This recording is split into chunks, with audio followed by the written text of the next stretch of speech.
Nah, Ya. udah. Oke. Let's go. Oke. Ini nggak ada yang ngomong 1, 2, 3 action gitu biar masuk. Kalau Tapi ya. Coba Pel, kamera lo action gitu biar aku ala aja gak sih? Suara lu kan. Action. Dulu kalau ngomong kok. Kamera roll action. Oke. Seru Yusuf masuk kayak gitu. Ya Ya udah. Oke. Makasih ya Ibu udah mau bantu tugas kita kali ini, sangat amat berterima kasih kita. Oke, mungkin langsung ke pertanyaan aja kali ya.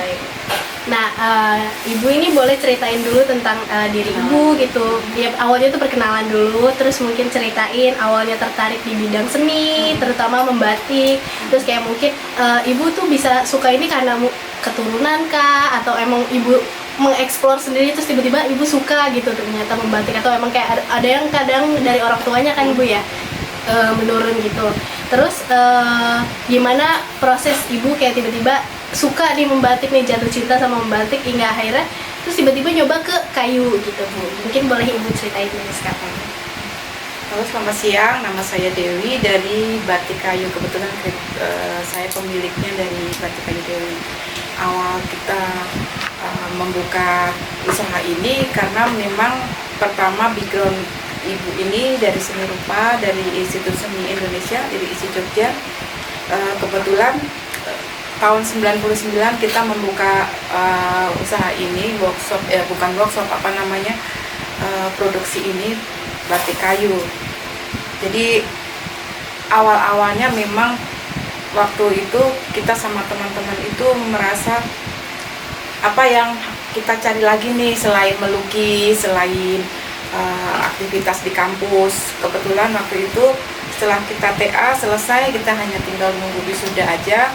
Ada waktu beberapa saat dan kita mencoba untuk apa ya yang kita harus cari gitu kan. Nah, kebetulan kalau di Jogja banyak sekali kayak usaha-usaha untuk membatik di kayu, batik kayu gitu kan. Kenapa sampai di sana banyak batik kayu? Mungkin salah satunya memang di sana itu banyak sekali kayu yang notabene awalnya memang recycle kayak dari limbah gitu kan. Awalnya seperti itu. Terus mereka mengolah lagi bagaimana kalau di batik gitu kan. Nah, jadi kita juga ikut-ikutan di sana, sepertinya booming lah batik kayu itu. Terus akhirnya kita mencoba, kebetulan ibu desainnya, teman-teman yang lain bagian marketing, ada juga yang mewarna, karena memang waktu itu kita tidak mencanting, cuma ibu yang mendesain, kasih ke orang, jasa mencanting, baru balik ke kita yang mewarna sampai finishing selesai. Itu sampai tahun 99 sampai 2005. Setelah itu ya kita selesai, kita bubar masing-masing. Ya sudah karena memang persaingan sangat ketat ya, banyak. 1 bulan mungkin munculan pengusaha kayu, batik kayu itu. Nah, setelah itu di tahun 2014 ibu pindah ke Jogja, ke sini ke Bogor. Dari sini mau ngapain juga karena bidang ibu di seni rupa. Nah, ibu main lukis aja, lukis gitu kan. Tapi tidak tahu kita ini lukisan mau dibanain, mau ikut kemana, kurang tahu kan ya. Akhirnya kita mencari komunitas, mencari kayak sanggar gitu. Kita ketemu satu orang nih, satu komunitas. Nah, ibu mulai di situ, mulai ikut pameran lukis. Nah, setelah pameran lukis, rasanya kok lukis itu kan waktunya juga lama ya. Kita melukis, hari ini melukis 3 bulan, 2 bulan, belum tentu laku. Akhirnya kepikiran nih batik kayu lagi. Kita usaha dari nol lagi, kita mau bikin, kita kumpulin apa yang masih sisa, Jadi kita kayu barang bahan-bahannya kita masih mencari dari Jogja, kita ambil di Jogja. Setelah itu kita mulai awal itu kita membuat dari centong kayu. Jadi tidak semua kayu itu bisa dibatik dan diwarna. Sebenarnya semuanya bisa dibatik, tapi belum tentu bisa diwarna. Jadi kita menggunakan centong itu yang ekonomis lah. Kita bikin, kita masukkan ke sosmed, ternyata pada tertarik gitu Kak. Kok bisa ya kayu dibatik, kayu dibatik gitu kan. Akhirnya ada yang melihat nih, waktu itu Bu Wali Kota melihat, wah Bu Dewi bisa nih, teruskan. Nah setelah itu kita nyari lagi apa ya selain centong. Kalau kita bikin sesuatu itu centong terlalu kecil, ya udah kita mencari talenan. Nah talenan itu ternyata beda. Talenan itu kita membutuhkan kayu yang sudah kering, yang sudah di oven. Kalau talenan yang biasa dijual itu masih sedikit basah, jadi di saat pewarnaan juga susah. Terus mereka timbul jamur. Kan media itu untuk memotong-motong kan, bukan untuk seperti itu. Nah setelah itu kita pikir lagi nih, wah kita terjun aja ke batik kayu. Ininya sih produksi, kita memproduksi, dijual, ikut pameran, laku gitu kan ya. Ternyata beda, pemikiran kita beda. Apa yang kita pikirkan itu ternyata sama sekali jauh dari ekspektasi. Jadi kebetulan ada warga asing datang ke rumah, maunya untuk belajar membatik, ternyata membeli barang-barang kami. Habislah kita barang-barang ini dibawa semuanya. Tapi kesan pertama itu sesuatu banget, ada orang asing datang main membatik di kayu, mereka sangat senang karena terutama juga dalam pewarnaan mereka kagum kenapa bisa seperti ini dengan dua cairan yang berbeda, semuanya jernih, tidak tampak warna, misal merah, semuanya jernih, kita masukkan ke satu, masukin ke satu lagi, mereka muncul warna, itu menjadi sesuatu yang mereka kagum gitu kan, kok bisa seperti ini gitu kan. Ya udah dari situ kita naikin kan, kita sosmed tentang workshop tadi. Sebenarnya bukan workshop, kebetulan mereka datang pengen tahu gitu kan, pengen tahu. Jadi kita tidak memperhitungkan ini berapa ya harganya, enggak. Jadi boleh saya belajar membatik? Oh silahkan. Jadi kita belum menghitung per kelas itu berapa gitu kan. Jadi udah seperti itu. Nah dari situ banyak sekali yang minta, Ibu bisa nggak ngajarin kami? Ibu buka kelas nggak? Terus. Jadi ya kita mulai pelan-pelan harus menyediakan alat, menyediakan bahan yang cukup kan Kak. Jadi ya udahlah, kita terjun aja ke situ, ke workshop. Akhirnya sampai sekarang seperti ini. Jadi untuk produksi ya karena barang kita sudah habis, kita harus sedikit-sedikit membikin kan Kak. Jadi kalau untuk pesanan apa-apa biasanya mau lewat WA atau PO atau saat kesini mereka ngobrol, saya mau pesan ini, satu pun kita layani. Kalau banyak kita biasanya ibu mendesain, kita bawa ke Jogja, bawa ke sini.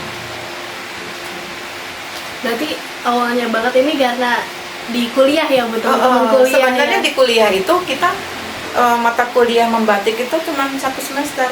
Itu pun teori, nggak ada praktek.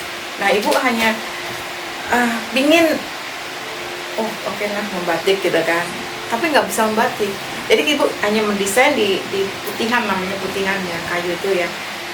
Ada coaster, ada apa itu ibu batik, ibu gambar, kemudian kasih ke orang. Satu coaster, satu batikan semuanya itu waktu itu 1.500 rupiah. Tahun 99. 500 rupiah.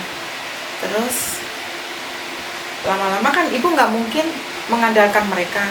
Ya, ibu harus belajar dong, belajar hanya melihat orang aja, oh seperti ini. Sampai sekarang pun ibu juga bisa datang ke pengrajin membatik itu juga lihat, oh caranya membuat motifnya itu, cara mencantingnya seperti ini. Jadi tidak mengikuti garis, tapi harus tahu alurnya. Oh, buatnya dari sini, buatnya dari sini dulu. Nah seperti itu. Jadi nggak 100% memang dari kuliah, enggak. Sebenarnya memang seperti itu. Jadi apa ya, dibandingkan dengan teman-teman yang ada kuliah batik, benar-benar dia mengambil batik, itu beda jauh. Jadi ibu hanya melihat, oh seperti ini. Jadi masih eksperimen terus. Oke. Kalau ingat awal mulai membatik ini, momen apa yang paling ibu ingat sampai sekarang kira-kira? Pas ngapain atau pas kapan? Ibu membuat terus laku. Itu yang bikin ini karyaku apa laku gitu kan. Jadi kan semua orang di situ mereka membatik dari si pengrajin itu kan motifnya sama semua kan. Jadi sama semua. Jadi di sini ibu membuat motif sendiri, beda kan, beda. Itu oh, ternyata motifku dipilih gitu kan. Itu menjadi kita ayo lagi. Makin termotivasi berarti ya Bu. Tapi waktu pertama nyoba ini ya, nyoba ngebatik di kayu ini, ada gak sih reaksi orangnya yang gimana reaksi orangnya sih, atau ada yang ragu kah dengan ibu memulai membatik ini, atau tapi semuanya suportif kah atau gimana? Apa ya, kalau dibilang ragu, mereka mungkin hanya beberapa orang yang dalam tanda kutip mungkin agak kok bisa sih dia. Tapi kalau yang lainnya, karena di sini atau di sini, terutama di sini, mereka benar-benar yang tidak tahu apa-apa gitu loh. Oh, wah batik kok bisa ya, kok bisa sangat-sangat mereka itu kagum gitu kan. Jadi itu juga bikin kita, waduh, aku nomor 1 nih di sini, bisa menggambar, bisa membatik seperti itu. Kalau yang bikin ibu tetap yakin jalan di sini meskipun beda dari kebanyakan orang itu gimana Bu? Kayak membatik kan beda dari orang-orang jarang gitu yang di kayu gitu. Yang bikin ibu yakin itu kira-kira apa? Karena kita membatik di sini nggak hanya satu tempat, maksudnya satu, misal koster kita ada beberapa macam, dan kita kedepannya kan nggak mungkin hanya poster, hanya tempat tisu. Kita nyari apa sih yang bisa dibatik. Jadi yakinlah pasti ini sesuatu yang bakalan tidak akan berhenti gitu kan. Ya kemungkinan mereka akan tahu setelah mereka kesini, terus mereka punya ide mau mengembangkan di tempat mereka, silakan. Tapi awalnya memang kami di sini baru satu-satunya. Untuk pertanyaan selanjutnya itu, biasanya kan tadi juga kita ngeliat gimana ibu ngebatik ya. Biasanya itu dari motifnya sendiri atau wadahnya sendiri tuh biasanya berapa lama sih Bu waktu yang dibutuhkan untuk menyelesaikan satu motif di batik? Itu sampai finishing atau sampai dari finishing, awal banget. Nah, kalau ibu cara kerjanya pewarnaan begini, gitu. Ibu ada beberapa nih ibu mencanting semua, malam semua. Jadi kalau satu itu satu box tisu paling 2 jam selesai. Tapi itu mencanting nggak nyampe 2 jam. Kadang kalau ibu lagi seneng ya udah paling 1/4 jam selesai. Itu baru dicanting doang, baru Dicanting. Nah, dan nanti prosesnya kan harus dicanting. Kita pewarnaan. Misal hari ini hijau, kita hijau semuanya, yang hijau kita semuanya. Baru nanti di merah gantian gitu. Jadi nggak satu udah di warna hijau, merah, terus jadi satu barang. Enggak, ini terus Jadi berarti kurang lebih tuh 1 sampai 2 jaman lah ya untuk Ya, mencantum. untuk mencantum. Kalau yang bagian paling ibu capek pas membatik ini di kayu kira-kira apa ibu? Pas bagian apa? Kayaknya kalau enjoy nggak ada capeknya. Karena suka ya ibu. Suka. Tapi kalau pas nggak suka, ibu lebih baik nggak. Karena itu kan dari hati.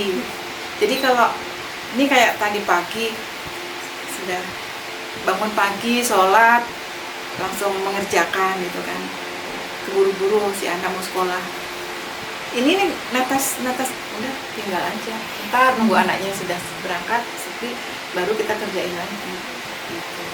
Jadi kita nggak bisa memaksakan, apalagi itu sebuah karya itu nggak bisa dipaksakan. Jadi kalau bisa dipaksakan ya mungkin kapasitasnya banyak gitu kan, nggak banyak dan mereka kayak harus tekun, kayak apa sih ya, mungkin ngamplas atau lempar gitu kan. Seperti itu. Oke. Tapi ibu pernah ngerasa kayak capek nih terus ibu pengen berhenti gitu, pernah nggak kira-kira? Berhenti Atau, dalam arti berhenti usaha atau berhenti di membatik ini gitu? jadi gini, kalau berhenti sepertinya tidak mungkin, kecuali memang ada sesuatu hal yang mengharuskan berhenti. Cuma di sini saya sama suami saya kita bekerja bareng, jadi kita saling saling membantu gitu. Misal ibu sampai bekerja sampai malam, si bapak nunggu sambil bikin desain apa bikin konten atau apa. Jadi ibu nggak merasa bekerja sendiri gitu. Jadi misal ya udah sekarang lagi males nih bikin apa, nanti ibu gara-gara apa bikin desain apa untuk, jadi nggak ada artinya. Kalau benar-benar lagi males ya sudah kita pergi makan atau ya, Oke. Kalau untuk motif sendiri nih Bu, apa sih motif yang paling berkesan untuk Ibu? Nah, di sini ibu mempunyai motif sendiri, yaitu bunga sepatu. Dan di situ bunga sepatu itu bunga internasional ya.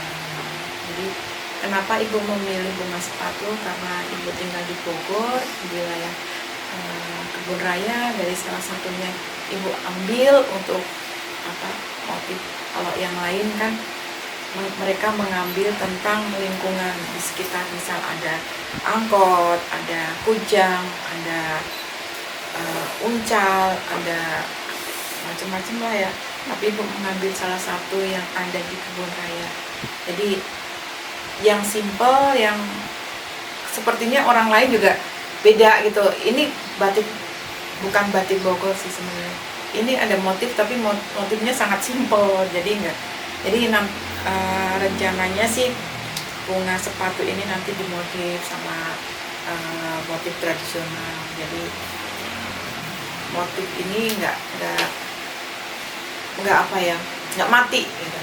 Kalau misal motif tradisional nggak kita kembangkan dengan yang motif modern, nanti anak muda jadul nih kayak begini nih modelnya kuno, kita selipkan yang seperti itu. Tadi Ibu juga udah sempat ngomong soal anak muda sekarang ini, jadi kita mau nanya, kalau misalnya kalau lihat anak muda yang sekarang ini nih, seumuran kita Gen Z gini, apa yang paling Ibu pikirkan soal masa depan batik di tangan anak muda seperti kita? Iya, mengapa Ibu mengambil batik kayu? Jadi batik kayu ini enggak hanya sebagai sebagai media yang selain batik kain. Jadi kalau batik kayu ini mereka anak muda bisa menggunakan, cowok juga bisa menggunakan tanpa harus kalau kain harus ke resepsi, harus ke acara resmi. Kalau batik di kayu, mungkin buat tempat tatakan gelas, iseng aja di kantor, di kampus bisa. Jadi itu juga batik gitu kan.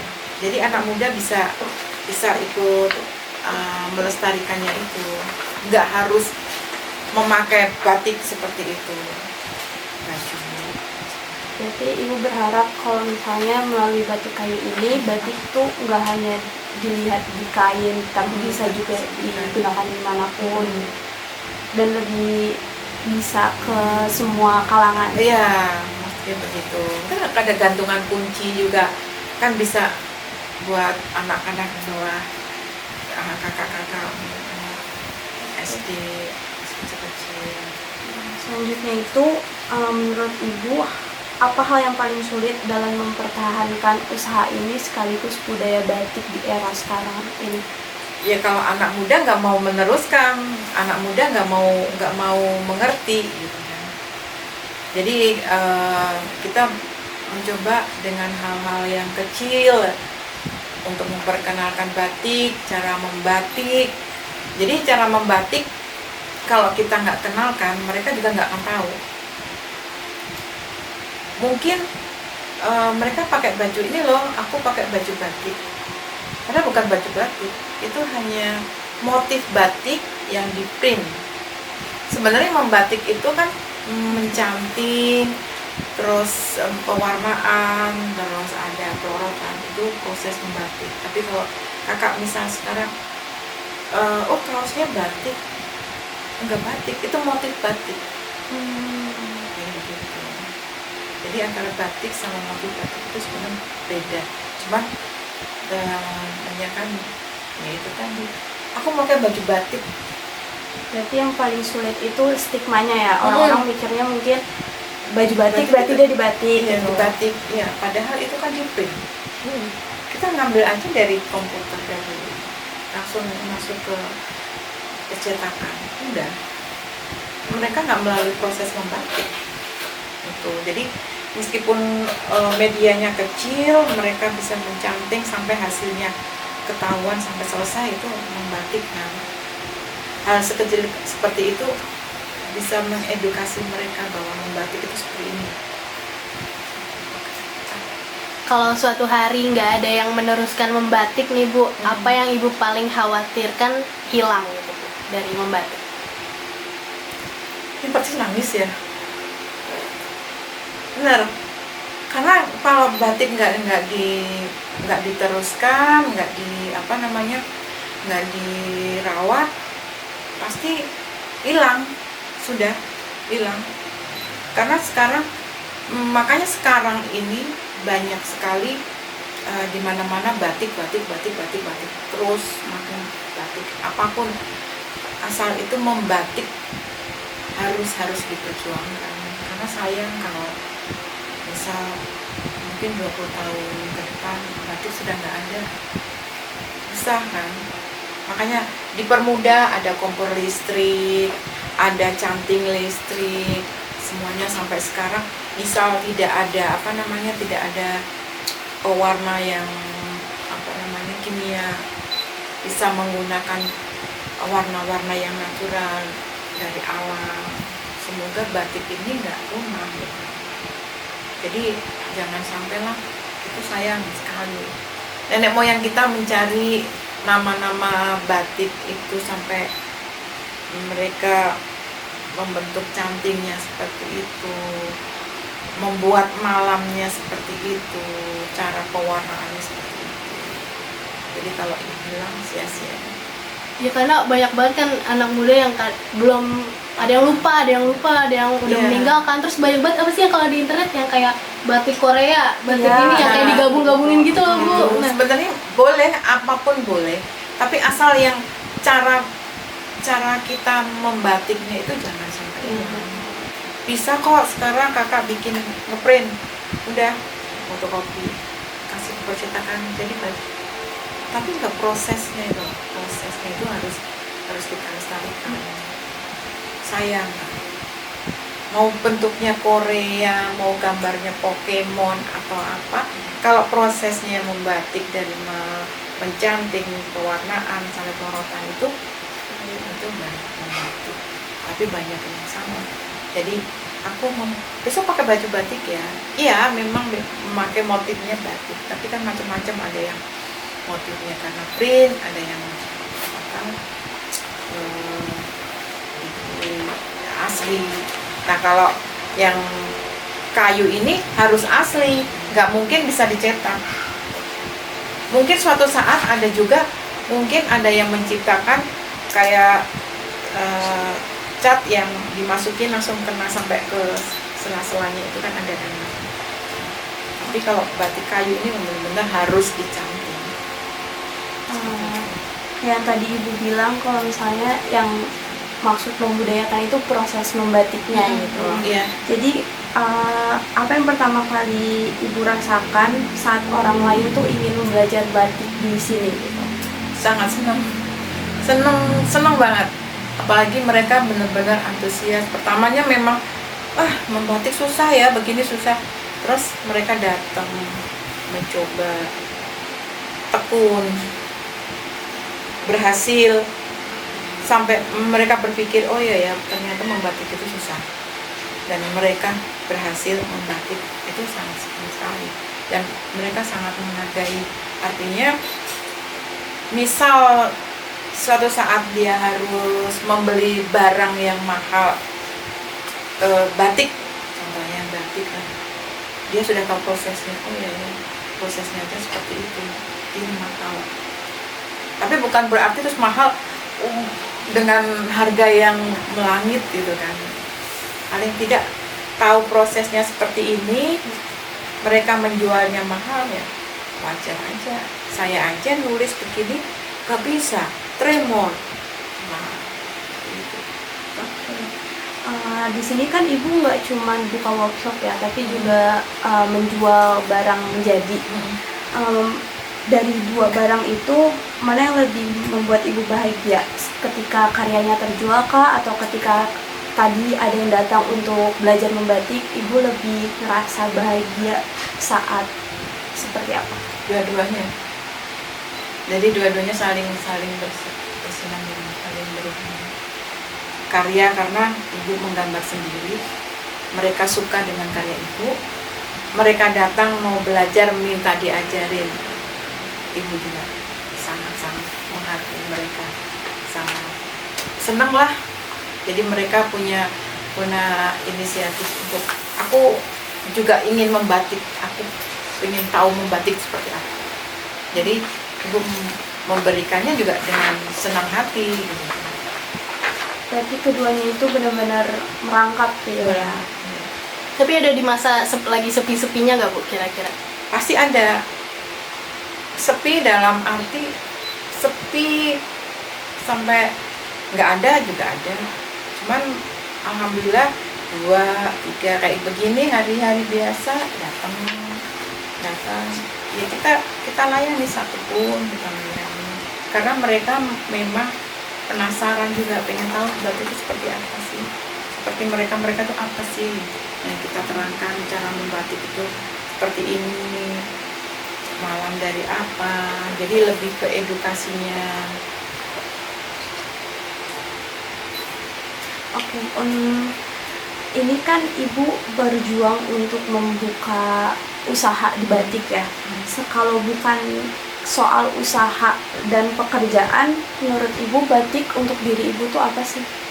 Dari dulu Ibu suka, sangat suka, apalagi pokoknya batik gitu ya. Ibu suka meskipun Ibu nggak punya batik, tapi melihat dari sisi historisnya, dari sisi ini suatu peninggalan gitu kan. Ibu melihatnya mereka bisa ya tahun sekian bisa membuat batik sampai seperti ini, dan Ibu lihat ternyata mereka itu benar-benar dalam membatik itu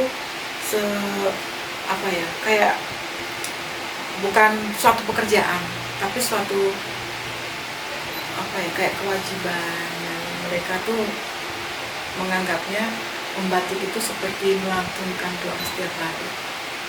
Jadi ya mereka sangat enjoy. Dia baterainya lebih dikit. Oke. Oke. Jadi berarti tadi menurut Ibu batik buat Ibu sendiri itu adalah histori ya, sejarah menurut Ibu yang Ibu senangi gitu. Selain menjadi pekerjaan dan usaha, batik merupakan suatu sejarah yang Ibu senangi dan cintai gitu. Oke. Oke. Nah, kira-kira kalau Ibu bisa ngomong nih ke diri Ibu yang dulu waktu awal memulai batik, Ibu mau ngomong apa ke Ibu? Ngomong apa ya? Kenapa baru kenal saat itu? Ya mungkin kemungkinan ibu udah suka dengan batik itu mulai dari sekolah SMA gitu kan.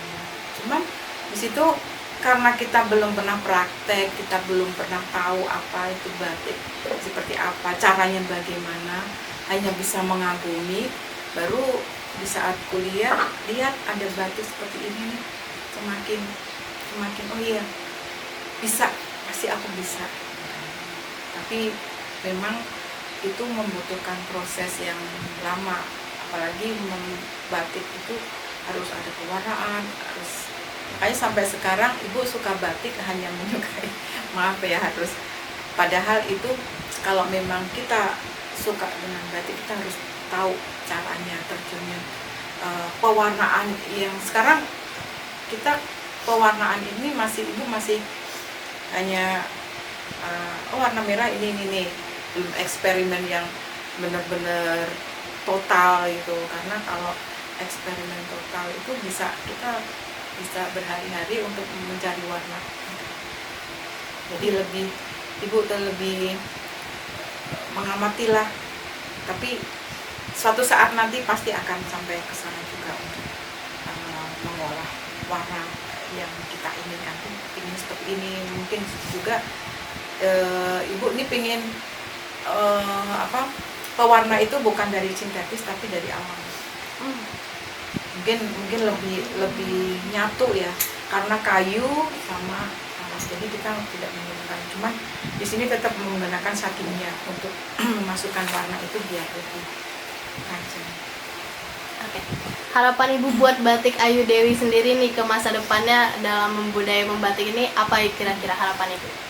Harapan ibu dari batik kayu ini mudah-mudahan bisa membawa anak-anak muda itu lebih mengenal batik, meskipun hanya dari hal yang kecil, tapi mengedukasi mereka agar mereka juga tahu membatik itu seperti ini, prosesnya seperti ini, dan batik kayu bisa lebih besar lagi, dan ingin juga mempunyai SDM yang berkualitas, terutama untuk anak muda.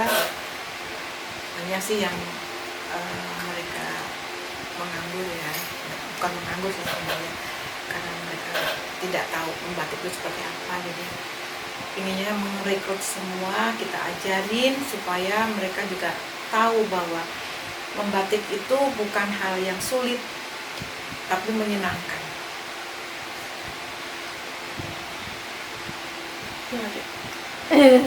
Ya udah, nggak mau tanya deh. Terakhir nih Ibu, Ya. Tadi kan Ibu sempat bilang kalau Ibu nggak akan berhenti membatik gitu. Tapi kalau misalnya suatu hari ternyata Ibu tidak bisa membatik lagi, apa hal yang paling Ibu ingin tinggalkan atau wariskan ke generasi selanjutnya? Itu mengedukasi, memberikan edukasi. Jadi ibu tidak akan membatik, tapi istilahnya kayak memberikan apa ya, motivasi ke mereka dengan cara mengajar materi, bukan teori ya. Jadi memberikan bekal mereka bahwa kalian jangan sampai melupakan sejarah-sejarah tentang batik ini di negara kita. Udah. Siap. Makasih ya Ibu, udah beres ini Udah, pertanyaan. terima kasih. Oh ya, mungkin kesan-pesan atau mungkin akhirannya. Oke, pesan-pesan untuk anak muda nih. Iya. Pesan-pesannya seperti biasa, harus jaga warisan nenek moyang kita, jangan sampai hilang, jangan sampai direbut orang atau negara lain, karena memang ini warisan dari nenek moyang kita. Misal anggap aja yang membuat batik itu nenek kalian, jangan sampai orang lain terus ini punya aku gitu kan, ini punya aku, padahal itu nenek kalian yang bikin gitu kan. Jadi hargailah karya-karya dari nenek moyang kita untuk menjaganya. Jangan sampai kita lupa. Mungkin suatu saat kalian sudah dewasa, sudah tua, bisa diturunkan ke anak, bisa diceritain ke anak kalian, anak cucu kalian, bahwa di Indonesia ada batik tulis. Siap. Baik, terima kasih Ibu udah beresin. Wrap up. Keren. Siap, udah. Ini pencet apa? Yang merah. Yang merah. Sini. Oh, ini.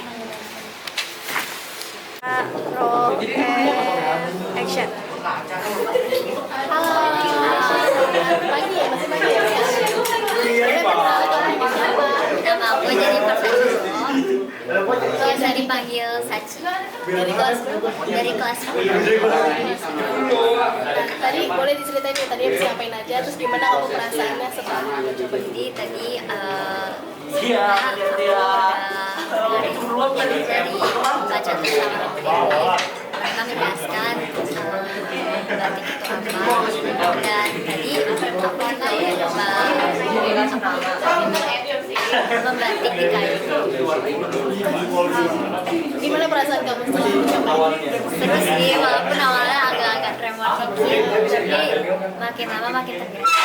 Susah nggak menurut kamu? Atau Sebenarnya nggak terlalu susah, tapi harus apa ya? Ya itu harus fokus, karena kalau tremor dikit itu jadi garis yang harus lurus, jadi keriting.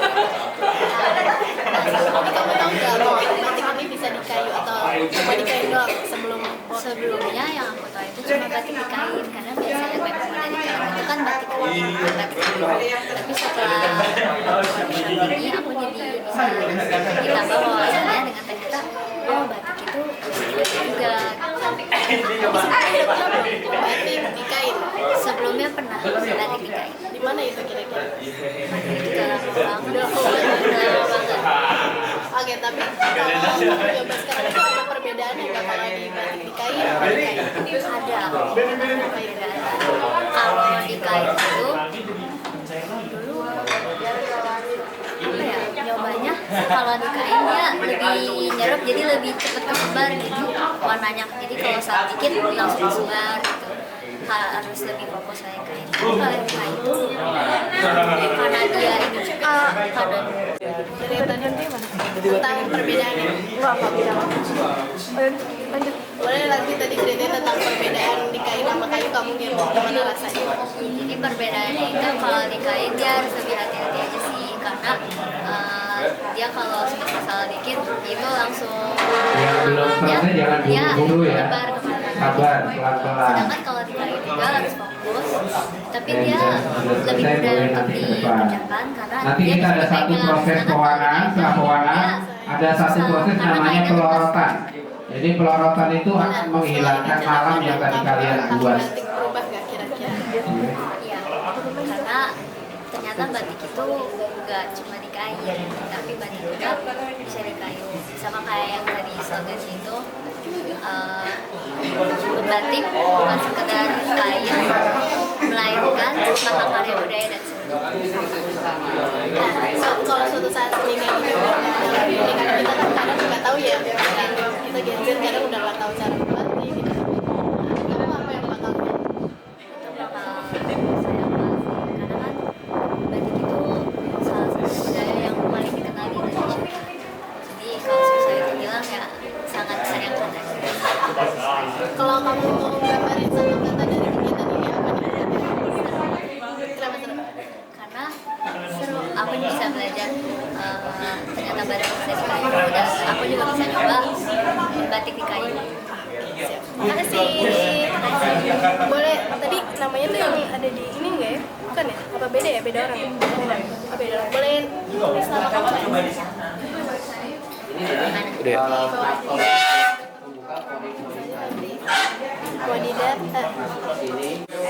batik kayu. Oke, sebelumnya dua lagi.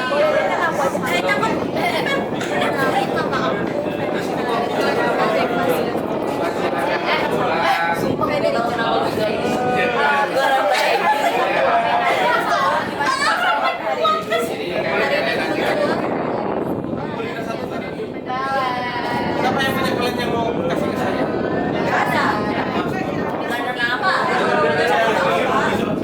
Apa sih yang bisa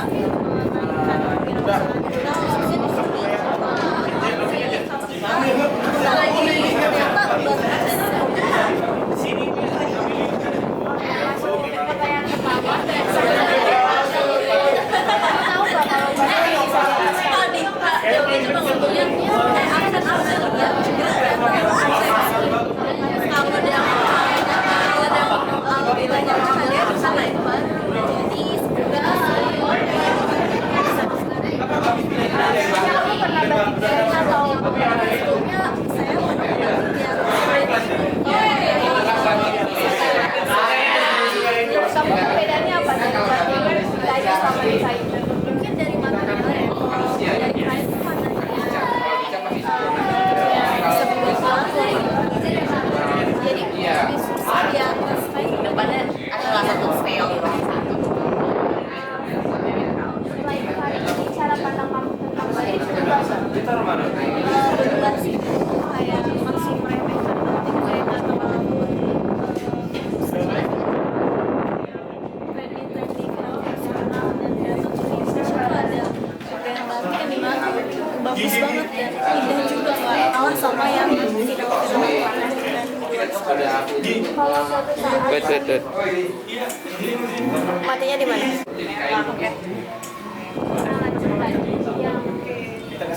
Kalau suatu saat kayak gini yang gak ada yang belajar batik, menurut kamu apa yang bakal dilakukan?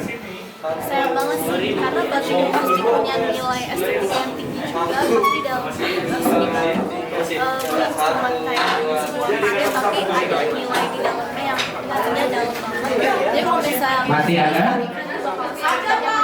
Oke, kita tunggu Ibu sabar Ibu. Hari ini pakai satu mata, kira-kira apa? hari ini Jadi membatik itu memang harus sabar.